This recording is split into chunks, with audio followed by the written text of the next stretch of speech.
السلام عليكم ورحمة الله وبركاته. أنا بكلم بس مجموعة من أصدقائي الزملكاوية المحترمين اللي على الصفحة عندي. طبعا النهاردة بعد قرار حبس رئيس النادي الزمالك، سواء مستشار مرتضى منصور أو أي قرار رئيس حبس النادي الزمالك، في مجموعة كبيرة طالعة فرحانة، واللي طالع يشتم واللي طالع شمتان واللي طالع واللي طالع واللي طالع، واللي طالع يقول لك هو السبب، ولو مش الزمالك هيصلح حاله، ولو لو مش هناخد بطولات. بأمارة إيه؟ يعني الدنيا أمارة.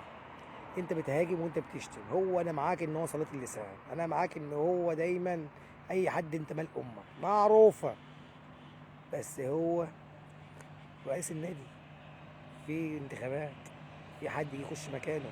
لكن تطلع تقطع في رئيس النادي او تطلع تبقى فرحان في النادي اللي مش هيبقى فيه استقرار. طيب انت ما بتكسبش افريقيا بقالك 100 سنه.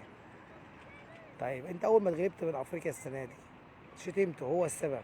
النهارده هو السبب، على اساس ان النهارده لو كان كسب كان ان هو غار وكسبنا، ما كسبناش برضه مع انه مش موجود.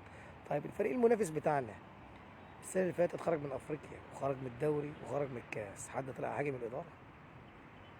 محدش هاجم الاداره. والسنه اللي قبلها خرج من الدوري والكاس ولعب نهائي افريقيا برضه.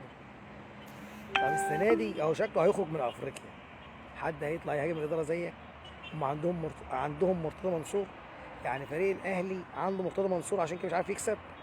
عنده مرتضى منصور بيشتم لعيبتهم مش عارفين يلعبوا؟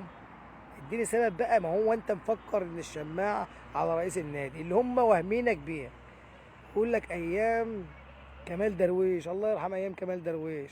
انت كنت موجود ايام كمال درويش؟ يعني انت في ناس كده بتتكلم تقول لك ايام كمال درويش، انت كنت موجود ايام كمال درويش؟ كان الراقب بتاعه النائب بتاعه مرتضى منصور. انا مش بدافع عنه والله العظيم ولا بؤيد اي حد لسانه طويل، بس انا بتكلم اللي بيضحكوا عليكم بكلام. لو كان مرتضى منصور وحش اياميه ما كانش المجلس استمر، كان فضل يعارض رئيسه وكان حصل مشاكل زي ما حصل معاه اول ما نجح في 2004 وجا رؤوف جاسر وعمل معاه مشكله وما عادوش 6 شهور والمجلس اتحل. يعني هو كان معاه قعد فترتين مع كمال درويش وخدوا بطولات. بس انا عايز اديكم معلومه، يعني ايه الايام اللي انا عشتها ايام كمال درويش. هو كمال درويش شخصيه محترمه محدش ينكر، بس مش عشان هو كان محترم وشخصيه قياديه عرفنا ناخد بطولات.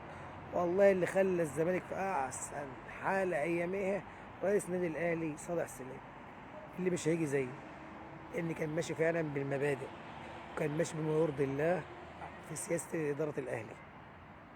والايام دي اللي شافت عصر الزمالك، افضل رئيس جه اللي هو اسطوره الاهلي الحقيقيه، اللي لعب في الاهلي ايام ما كان تراب، اللي كان بيصرف على النادي.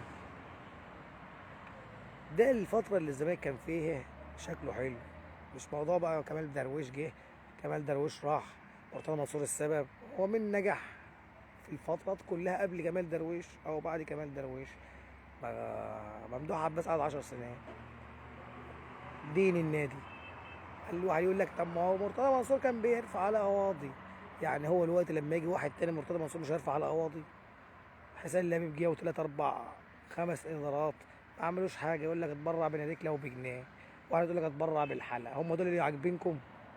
يا جماعه في حاجه اسمها صندوق وفي حاجه اسمها اختيارات، والناس اللي تختار وتدعم ناديك باي طريقه باي شكل من الاشكال.